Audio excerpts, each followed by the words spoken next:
कधीच नाही चुकणार तुमचे फेवरेट टीव्ही शोज झी5 सोबत, तेही एकदम फ्री।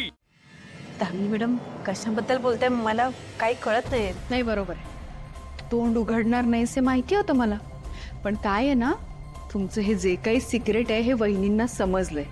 आत्ताच ते कोणाशी तरी फोनवर बोलत होत्या की पारू इतकी मोठी गोष्ट माझ्यापासून कशी लपवून ठेवू शकते। इतकी मोठी गोष्ट लपवताना तिला लाज कशी वाटली नाही। आणि असंही म्हणाल्या की माझ्या आदित्यच्या जीवन मरणाचा प्रश्न आहे। अहिल्या मॅडमना पारूचं सत्य कळलं तर नसेल ना? त्यांना आदित्य बाबा आणि पारूच्या लग्नाबद्दल कळलं म्हणूनच चिडल्या नसतील ना त्या? पण हे कसं शक्य आहे? हे सत्य फक्त मला आणि पारूलाच माहितीये,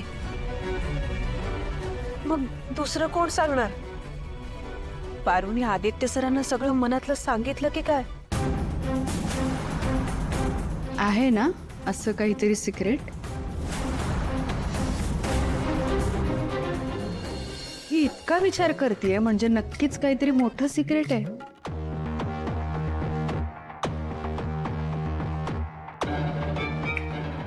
काय आठवलं की नाही तुझं काय आहे ते सिक्रेट?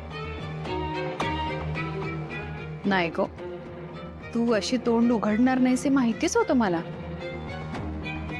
आता वहिनींच्या समोर उभी राहिलीस ना, अशी पोटासारखी घडाघडा बोलायला लागशील है ना, तेव्हा सगळ्याची कबुली देशील।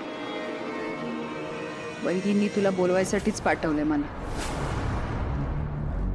हे सगळं पटकन आवरायचं आणि यायचं। ये हा सावित्री, सिक्रेट सांगायला।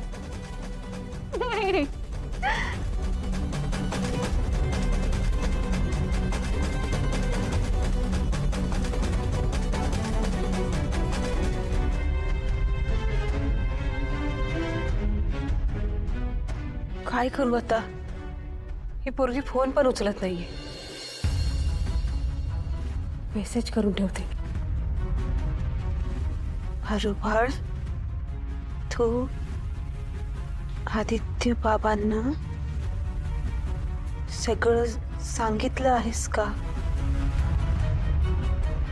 मला अहिल्या मॅडमनी बोलावलंय।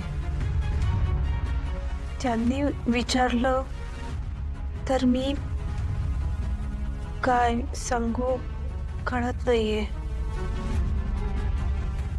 तू जर आदित्य बाबांना सगळं सांगितलं असेल तर माझ्या फोनला एक रिंग दे,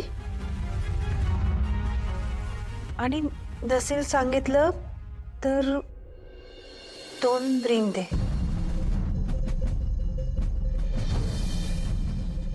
मग मी काय ते समजून घेईन।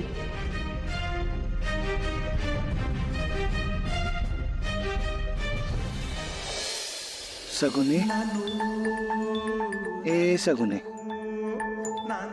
आतापासून मी तुला धुणार नाही हा। हा का म्हणजे काय? अगं मला वाटलं मला जे जाणवलं असेल ते तुलाही जाणवलं असेल। अगं खोळे, या सीटावर बसून माझ्या खांद्यावर हात ठेवला होता तिनं, आठवतंय ना? मी कधी बी विसरू शकत नाही तो स्पर्श।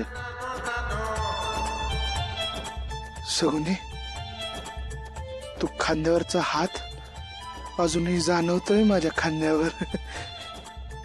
मागे आहेस।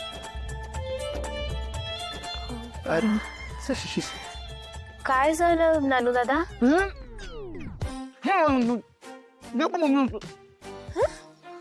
तू मला फक्त नानू अशीच हाक मारायची।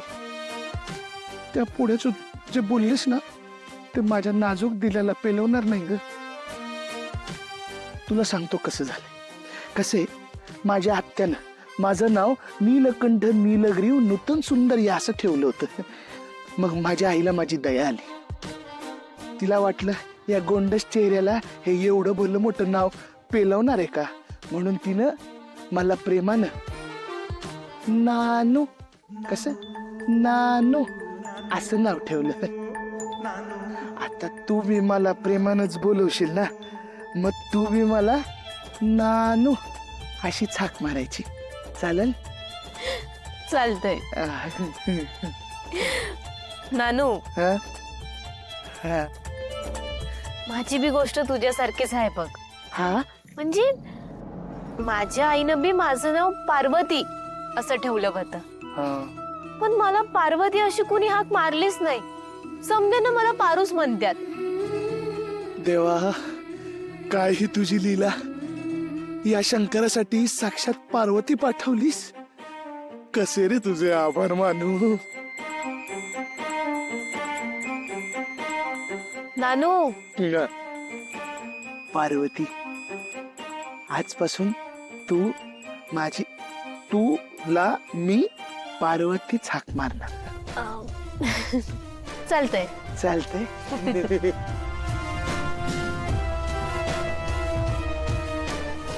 पार्वती,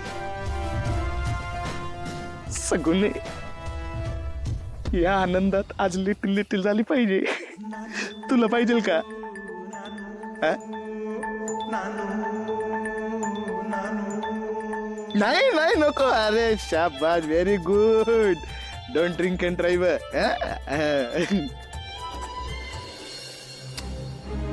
अहिल्या, तू दामिनीला ओळखतेस, फक्त ती सांगते म्हणून आपण सावित्रीला जाब विचारायचा, हे नाही पटत आहे मला.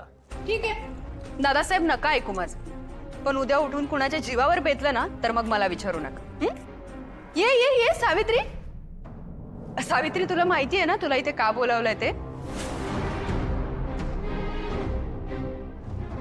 काय आहे ना, अहिल्या वहिनींना कधीच कुठली गोष्ट त्यांच्यापासून लपवून केलेली नाही आवडत. आणि तू आणि पारूने एक मोठं सत्यच लपवून ठेवलं ग त्यांच्यापासून. तुमचं जे काही सिक्रेट चालू आहे ना ते त्यांना समजलंय. सो आता अजिबात नको वेळ घालू, पट पट पट बोलून टाक. बोल. सावित्री, मी गावाहून इथे आले तेव्हापासूनच तू आमच्या सोबत. आदित्य आणि प्रीतमची काळजी घेतलीस, त्यांना आईच्या मायेने वाढवलंस, म्हणून मी बिझनेस कडे लक्ष देऊ शकले. आणि आदित्यला तू काहीही होऊ देणार नाही ह्याची सुद्धा खात्री आहे मला.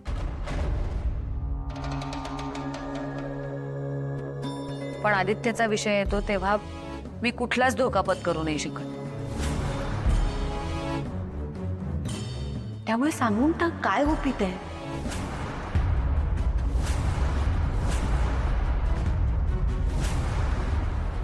माझ्यासाठी आदित्य बाबा आणि पारू दोघेही सारखेच प्रिय आहेत.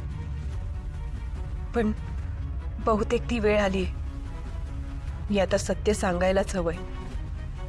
त्याशिवाय हा गुंता सुटणार नाहीये.